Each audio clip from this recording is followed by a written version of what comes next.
Selamat pagi anak-anak. Coba bayangkan sebentar, kalau di sekolah ini tidak ada aturan.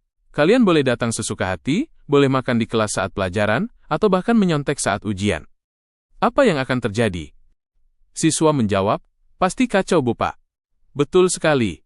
Tanpa aturan, hidup bisa jadi kacau. Nah, dalam masyarakat pun demikian. Supaya kita hidup tertib, damai, dan saling menghargai, kita memerlukan yang namanya norma. Norma itu seperti rambu-rambu dalam hidup. Sama seperti zebra cross di jalan, bukan hanya garis putih, tapi bagian dari aturan hukum, agar kita aman saat menyeberang. Apa itu norma? Norma adalah aturan hidup yang mengatur perilaku kita di masyarakat. Coba kalian perhatikan. Saat kamu berkata sopan kepada guru, membantu teman yang kesulitan, atau mengantri dengan tertib, kalian sedang menjalankan norma. Seperti kata filsuf Cicero, ubi societas ibi ius, di mana ada masyarakat, di situ pasti ada aturan atau hukum.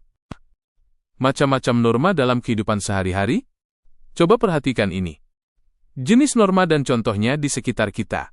Agama, sholat, berdoa, puasa. Kesusilaan, menolong teman, berkata jujur. Kesopanan, mengucapkan salam, sopan bicara. Hukum, tidak mencuri, pakai helm, taat lalu lintas. Semua norma ini membantu kita hidup harmonis dan tidak merugikan orang lain.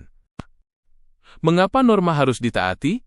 Kalau semua orang hanya mementingkan diri sendiri, membuang sampah seenaknya, menyerobot antrian, apa yang terjadi? Siswa menjawab, jadi ribut Bu? Nggak tertib. Tepat. Norma menjaga agar kita tetap rukun. Itulah kenapa norma punya sanksi, mulai dari cemoohan ringan sampai sanksi hukum yang berat. Tingkat norma berdasarkan kekuatan. Tingkat norma dan contoh sanksi.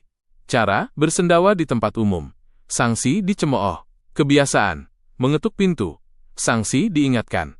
Tata kelakuan, larangan berkata kasar. Sanksi, dikucilkan secara sosial. Adat istiadat, larangan menikah sedara. Sanksi, dikeluarkan dari komunitas. Hubungan dengan UUD NRI tahun 1945.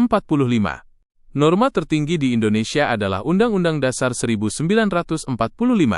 Di dalamnya, kita punya hak seperti mendapatkan pendidikan, dan juga kewajiban seperti menjaga ketertiban dan menghormati orang lain. Kalau kita hanya menuntut hak tanpa menjalankan kewajiban, maka masyarakat jadi tidak adil dan tidak harmonis. Sekarang ayo kita kerjakan latihan ini dan simak jawabannya. 1. Definisi norma menurut ahli. Utrecht. Norma adalah petunjuk hidup dalam masyarakat. Suerjono Sukanto. Norma adalah harapan masyarakat terhadap perilaku anggotanya. Versimu sendiri, norma adalah aturan hidup yang membantu kita bertindak baik dan tidak merugikan orang lain. 2. Macam norma berdasarkan sumber. Jenis norma dan contoh nyata di lingkungan kita.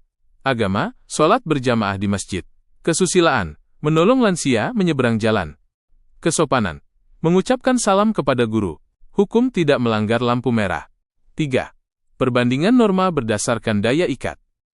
Nama norma, tingkat daya ikat, dan sanksi. Cara usage, daya ikat lemah. Sanksi, cemoohan.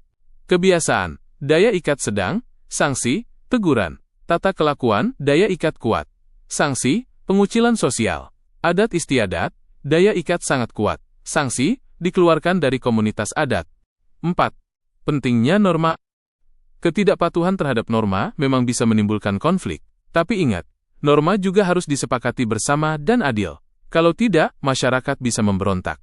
Jadi, norma itu penting, tapi juga harus terus diperbarui agar sesuai dengan keadilan dan kebutuhan zaman. Sebelum diakhiri untuk pelajaran hari ini, anak-anak, mulai sekarang kalau kalian melihat zebra cross, ingatlah bahwa itu adalah bagian dari hukum yang melindungi kalian. Saat kalian membantu teman atau berkata sopan, itu adalah bukti nyata bahwa kalian ikut menjaga norma dalam masyarakat.